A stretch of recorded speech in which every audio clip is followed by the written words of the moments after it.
اپنے مسائل کو حل کرنے کے لیے سبسکرائب کریں آپ کے مسائل کا حل۔ چینی اور مرچوں سے نظر اتارنا، کیا چینی یا مرچوں سے نظر اتارنا جائز ہے؟ بنت عارف واہ کینٹ سے۔ جائز ناجائز تو کی بات نہیں ہے، عبث ہے، لغو ہے، فضول ترین کام ہے اور اللہ پہ توکل کے خلاف بہرحال ہے، کیونکہ اس کا کوئی نہ قرآن و سنت سے ثبوت ملتا ہے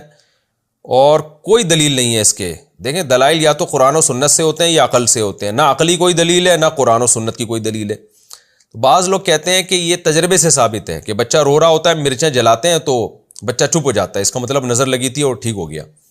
تو خوب سمجھ لیں، عبداللہ بن مسعود رضی اللہ تعالیٰ عنہ سے ایک روایت ہے جس کا مفہوم یہ ہے کہ شیطان کیا کرتا ہے کہ بچوں کو نا چٹکی مارتا ہے، رلاتا ہے،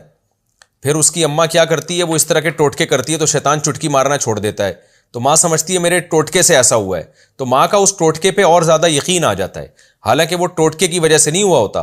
وہ اس لیے ہوا ہوتا ہے کہ شیطان جب آپ ٹوٹکا کرتے ہیں بچے کو تنگ کرنا چھوڑ دیتا ہے تاکہ آپ کا ٹوٹکے پہ یقین آئے، تو بار بار شیطان کرے گا، بار بار آپ ساری زندگی مرچیں ہی جلاتے رہو گے بیٹھ کے۔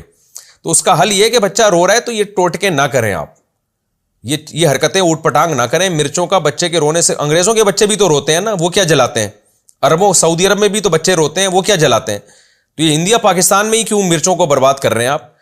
تو یہ فضول حرکت ہے، چھوڑ دیں اس کو۔ میرے اللہ کا شکر ہے، اللہ کی دین ہے، میں تکبر میں نہیں کہہ رہا اور کوئی شو مارنے کے لیے نہیں کہہ رہا، اللہ نظر بد سے بچائے۔ میرے 15 بچے ہیں الحمدللہ، آج تک ہم نے نہیں کسی بچے پہ مرچیں جلائیں، ہمارے بچے بھی اللہ کے فضل سے بڑے ہو گئے، تو کچھ چھوٹے ہیں کچھ بیچ میں ہیں، کوئی بڑے ہونے کی کوشش میں لگے ہوئے ہیں، تو ہر طرح کے بچے الحمدللہ ہیں۔ تو ہم تو نہیں یہ حرکتیں فضول قسم کی، نہ ہم نے کبھی پی لیے کہ جھڑوایا، نہ کبھی جوتے دلوائے ان کے گردن میں۔ یہ اللہ نے ہمیں ان فضول چیزوں سے محفوظ رکھا ہوا ہے۔ کوئی بچہ بیمار ہو جائے اللہ سے دعا مانگتے ہیں، ڈاکٹر سے علاج کراتے ہیں، ڈاکٹر سے یا کبھی ہومیوپیتھک، کبھی حکیم، کبھی ایلوپیتھک ڈاکٹر، یہی چل رہا ہے اور اللہ کا فضل ہے جی۔ تو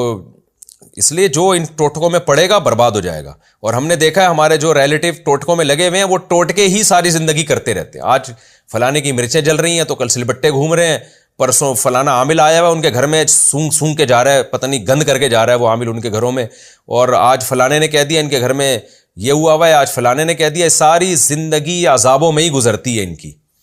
تو اللہ کے پر توکل کرو میرے بھائی، جب کوئی مسئلہ ہو، بچہ بیمار ہے، رو رہا ہے، زیادہ سے زیادہ سورہ فاتحہ، سورہ فلق، سورہ ناس پڑھ کے دم کر دو۔ اور کتنی اچھی دعا نبی صلی اللہ علیہ وسلم نے سکھائی ہے، حضرت حسن حسین پر آپ صلی اللہ علیہ وسلم وہ دعا پڑھا کرتے تھے،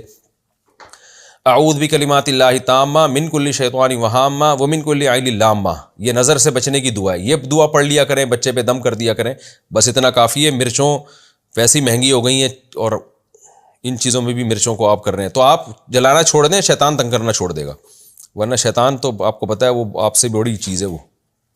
وہ پھر ایسا کرے گا نا آپ کے ساتھ کہ آپ یاد رکھو گے، پھر مرچیں ہی جلاتے رہو گے اور پھر مرچوں سے آگے بڑھائے گا، کہے گا اب کچھ ہو گیا، اب عاملوں کو لے کر آؤ، پھر وہ آئیں گے گھروں میں سونگیں گے آپ کی بنیان اور چڑیاں۔ اللہ نے عاملوں پر یہ عذاب رکھا ہے کہ لوگوں کی بنیان اور چڑیاں سونگتے ہیں۔